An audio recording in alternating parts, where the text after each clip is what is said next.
Madame, Monsieur, bonsoir et bienvenue à cette nouvelle session d'information sur Béni TV, la chaîne de ta grâce. Voici les titres.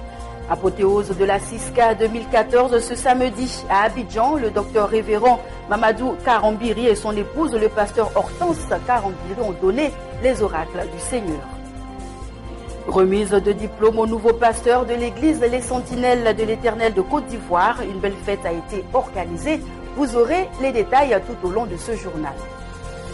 Veillée de prière à la mairesse du pasteur Amakou Yapo Paul Serge sous le thème « Comment être délivré des malédictions de famille tissées avec les 4 principaux esprits de la malédiction ».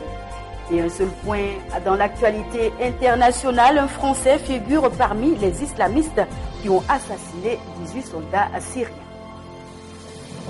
Bienvenue à cette nouvelle session d'information. Ce samedi, c'était l'apothéose de la CISCA 2014, la conférence internationale des serviteurs et servantes de Christ d'Abidjan, un dernier jour marqué par des enseignements, les enseignements du docteur révérend Mamadou Karambiri et son épouse, le pasteur Hortense Karambiri. Le premier cité a instruit le peuple de Dieu sur les orientations du ministère et le second orateur a donné un enseignement sur le mariage. Rappelons que ce programme a été organisé par le Centre international d'évangélisation du révérend docteur Mamadou Karambiri et avait comme thème la révélation de la parole, une onction fraîche, une vie et un ministère fructueux. Christian Brio pour les détails. La conférence internationale des serviteurs servants de Christ d'Abidjan, en abrégé CISCA, édition 2014, a tenu toutes ses promesses. Un moment d'impactation organisé par le Centre international d'évangélisation, dirigé par le révérend docteur Mamadou Karambiri. Pour cette édition 2014, cette conférence internationale s'est tenue pendant 4 jours, allant du 12 au 15 novembre, et ce sont les locaux du temple Galilée de l'église méthodiste unie de la commune de Cocody, plateau d'eau cuit, qui ont abrité cet événement, avec pour thème la révélation de la parole, une onction fraîche, une vie et un ministère fructueux. Ce sont plusieurs servantes et serviteurs de Dieu qui ont effectué très nombreux le déplacement ce samedi 15 novembre 2014 pour être enseignés, instruits et équipés sur la base de la parole de Dieu. Le pasteur Hortense Karambiri, épouse du révérend docteur Mamadou Karambiri, a instruit le peuple sur les tares qui minent les mariages chrétiens. Du moins, comment est-ce que le diable, dans sa ruse, divise les enfants de Dieu. L'amour doit être le maître mot de votre foyer. Et le pardon doit être le maître mot de votre foyer. Le pardon, encore le pardon et toujours le pardon. Faites en sorte que certains ennemis du foyer ne viennent pas déséquilibrer votre foyer. Je vais juste citer rapidement certains ennemis du foyer. Il y a le manque de pardon qui est l'ennemi numéro 1 du foyer. L'adultère. Proverbe 6, 32, 33. L'adultère, c'est un pire ennemi du foyer. Dès qu'il y a l'adultère dans le foyer, c'est difficile pour la femme, souvent, d'accepter ça ou vice-versa. La malhonnêteté est un pire ennemi du foyer. Un message très enrichissant qui interpelle les servantes et serviteurs de Dieu sur la véritable identité d'un guide. Dieu dit que nous, notre rôle, nous sommes des perfectionneurs.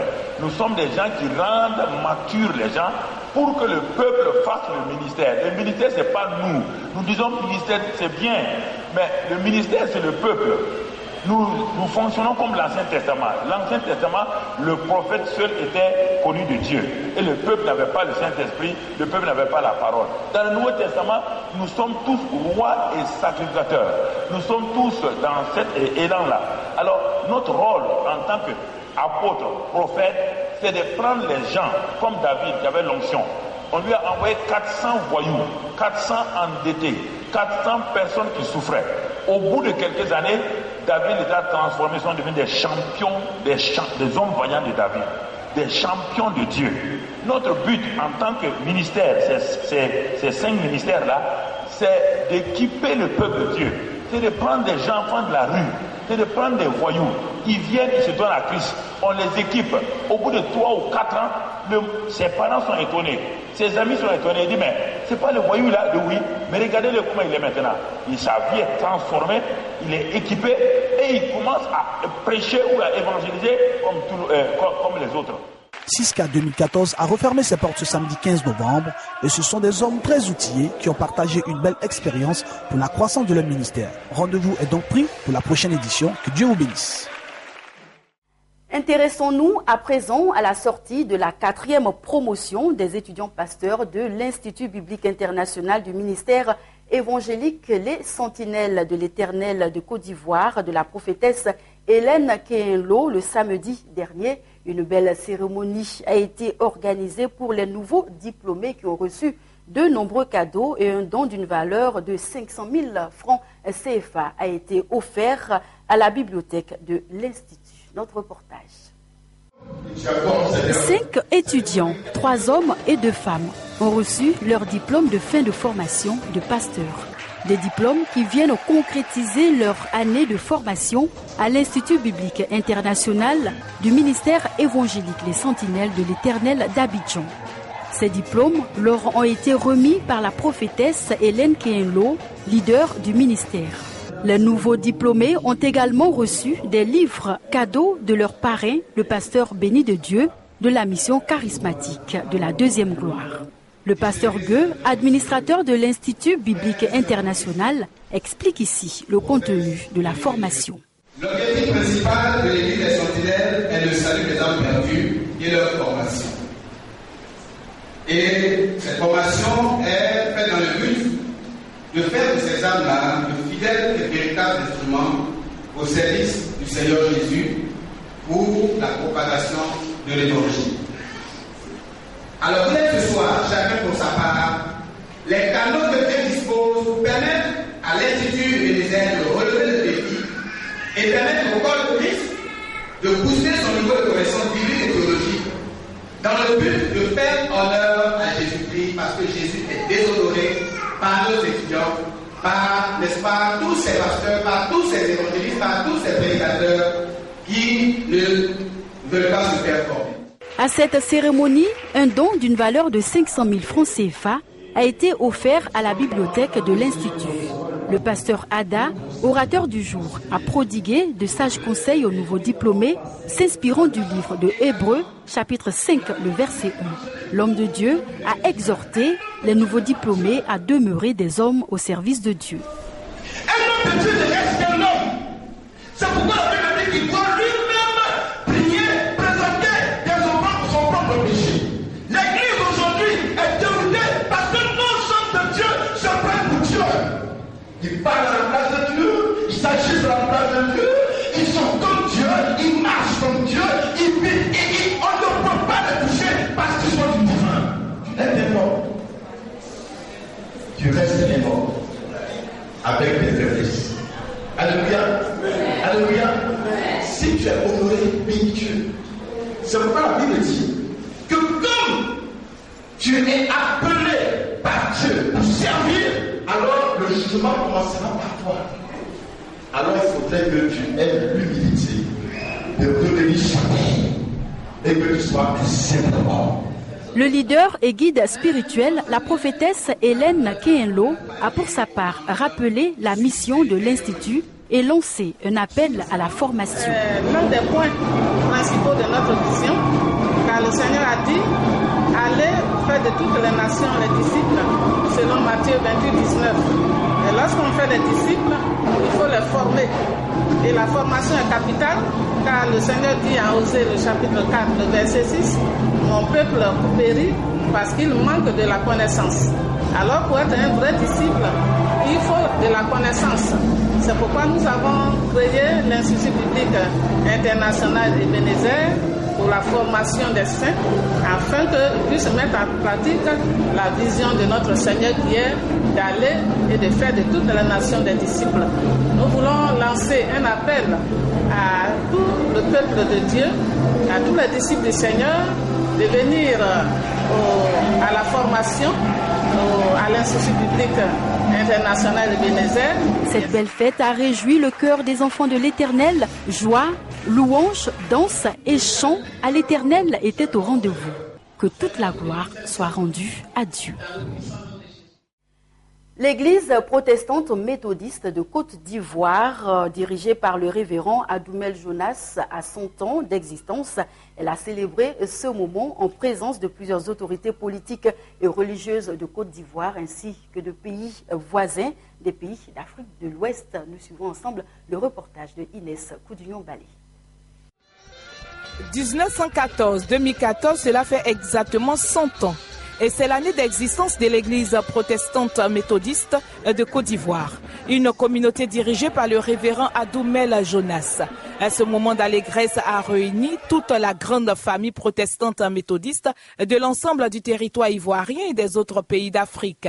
100 ans d'existence dans la fidélité de Dieu, saluée et appréciée par le leader, le révérend Adoumel Jonas. Vous, à qui Dieu ouvre l'expérience de la vie, pour ce jour qui vient de commencer, que la grâce, la miséricorde et la paix de Dieu vous soient multipliées en Jésus-Christ, son Fils, notre Seigneur et notre Sauveur. Et ceci par la puissance du Saint-Esprit. Amen. Ce moment d'allégresse célébré sur la place Bédier de Dabou ce dimanche 16 novembre 2014, qui a refusé du monde, a vu la présence effective des autorités politiques, la chefferie traditionnelle et les autorités chrétiennes en Côte d'Ivoire, notamment le révérend général Makosso Ariel Kami, qui a tenu à donner une adresse. Notre présence en ce jour est symbolique sur deux plans. L'église protestante méthodiste étant membre de la commission, il était plus qu'important pour nous de venir leur apporter notre soutien. Dit qu'en Côte d'Ivoire, nous reconnaissons l'église protestante méthodiste de Côte d'Ivoire. À cet effet, nous sommes venus le dire que le président Adou Jonas, président de l'église protestante méthodiste, est l'orateur principal du grand programme qui aura lieu le 27 décembre au stade Félix Houphouët-Boigny, où l'église protestante méthodiste fera une démonstration de force. C'est un programme qui concernera toutes les églises protestantes évangéliques. L'archevêque Assid Azito et le président Adou Jonas donneront des messages très forts. C'est pour nous plus qu'important. Tous nous venons de l'église protestante méthodiste. Quand une église a plus de 100 ans, il faut respecter une telle église, il faut encourager une telle église, il faut craindre une telle église. Que Dieu vous bénisse. Dans le déroulement du programme, la lecture biblique donnée par le pasteur Aka Akmel Priva dans le livre de Somme chapitre 36 a été développée par le révérend Josué Agré. La justice et le jugement de Dieu, c'est-à-dire ses principes et ses actes, sont aussi immuables et insondables que les montagnes et les abîmes. Autant la bonté, la fidélité et la justice de Dieu sont élevées et incommensurables, autant celui qui se confie en Dieu et attend de lui le secours est élevé par Dieu dans son amour. 100 ans de fidélité visible de Dieu célébré dans un culte du centenaire à la gloire de l'Éternel. Que le nom de Jéhovah Mashiach soit prononcé avec respect. Shalom. Et nous le disions dans les titres, les fidèles de la mairesse, la mission évangélique La Restauration, ont prié durant toute la nuit du vendredi dernier. Une veillée de prière avec comme sous-thème comment être délivré des malédictions de famille tissées avec les 4 principaux esprits de la malédiction, tiré du thème principal, la malédiction de famille, extrait des livres d'Exode chapitre 20, le verset 5 et Marc chapitre 3, le verset 27. Reportage. Veillée de prière ce vendredi 15 novembre 2014 à la mairesse. Mission évangélique La Restauration du pasteur Amakou Yapo Paul Serge.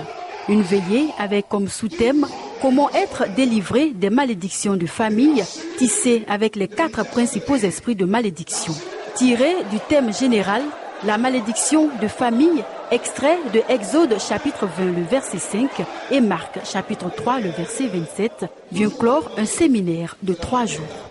Durant ce moment spécial, le pasteur Amakou Yapo Paul Serge a exhorté l'auditoire sur les 4 principaux esprits de la malédiction et donné les raisons pour lesquelles Dieu combat la sorcellerie. Nous avons commencé à traiter depuis ce dernier trimestre de l'année.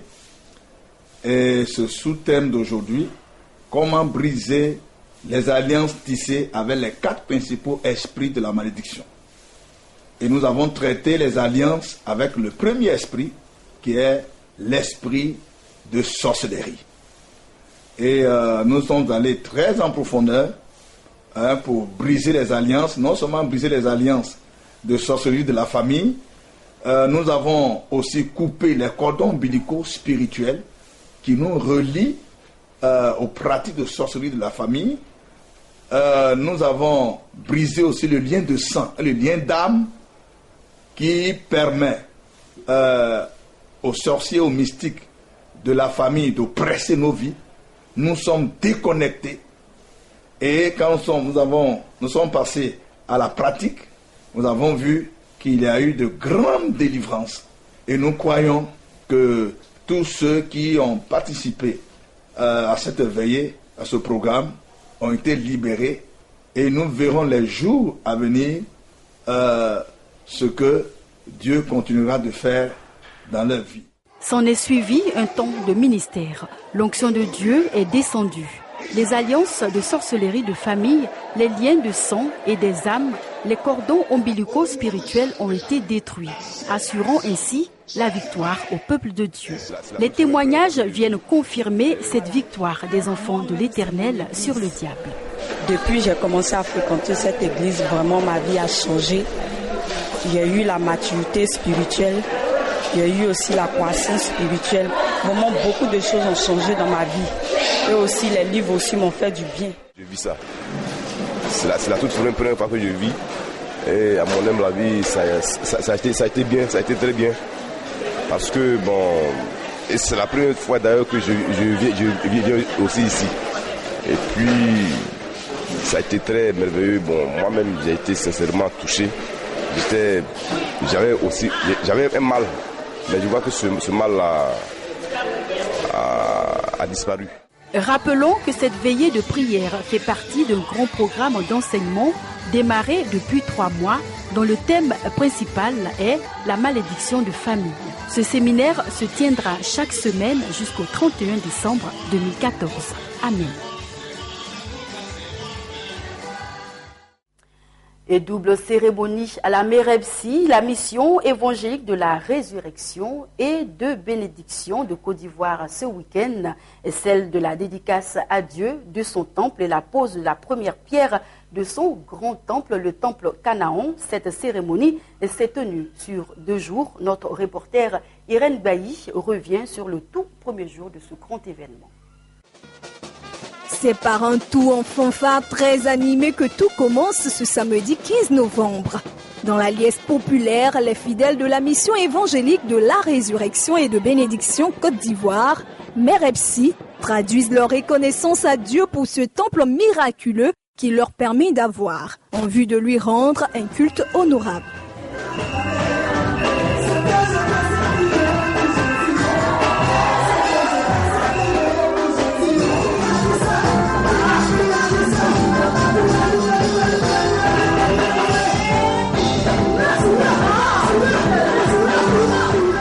Bâti en tout juste 3 semaines, ce temple est pour la servante de Dieu Ziaou, pour qui ce moment est important, la preuve de l'approbation de Dieu sur l'œuvre. Nous sommes en fête aujourd'hui parce que c'est un jour de gloire, un jour où Dieu nous a fait grâce de pouvoir dédicacer un temple à Dieu.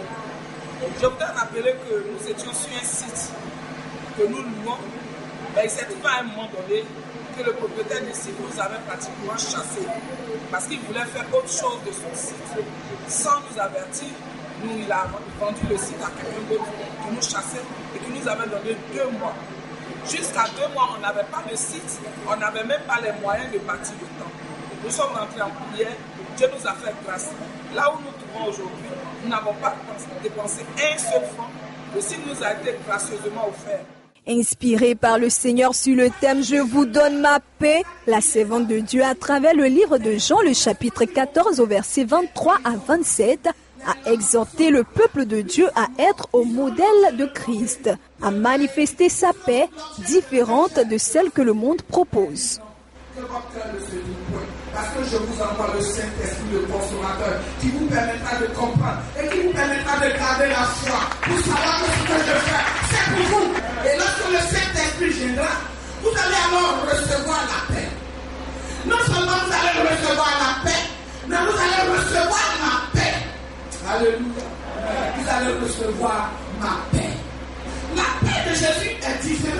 de la paix que nous avons. Si j'aime Jésus, je ne peux pas haïr la créature de Jésus. Je ne peux pas haïr celui que Jésus a sauvé. Alors j'aime mon frère totalement. Pas de façon hypocrite comme Jules l'a fait. Pas de façon hypocrite.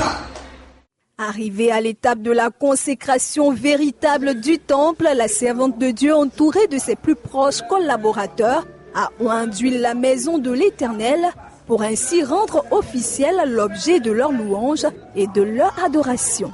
L'autre volet de cette manifestation a été aussi la pose de la première pierre du grand temple de cette mission, un temple baptisé du nom de Canaan de près de 2000 places et d'une valeur de 600 millions de francs CFA.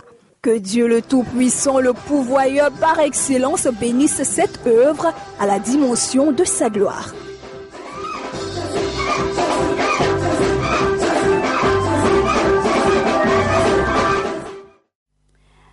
Et seul point à l'actualité internationale, c'est la lutte contre le djihadisme et c'est confirmé. Un jeune Français converti à l'islam fait partie des assassins des 18 soldats syriens. Maxime Ochard est originaire de Normandie. Il est connu des services de renseignement français. Regardez.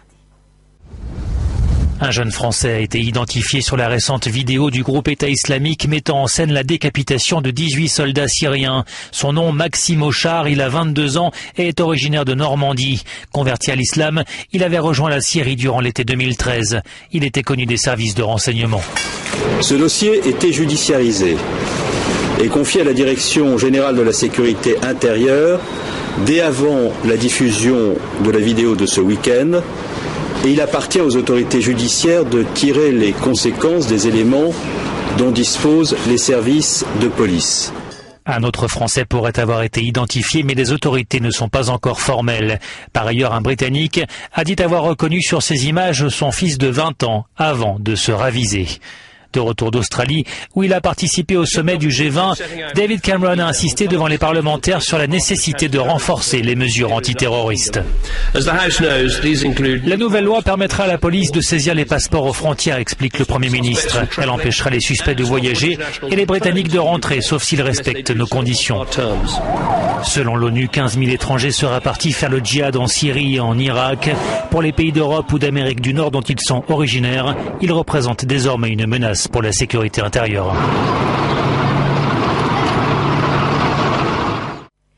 Madame, Monsieur, bien-aimés, c'est ici que prend fin cette édition d'information. Merci de nous avoir suivis. Le programme se poursuit sur la chaîne des Bénis. Que Dieu vous bénisse.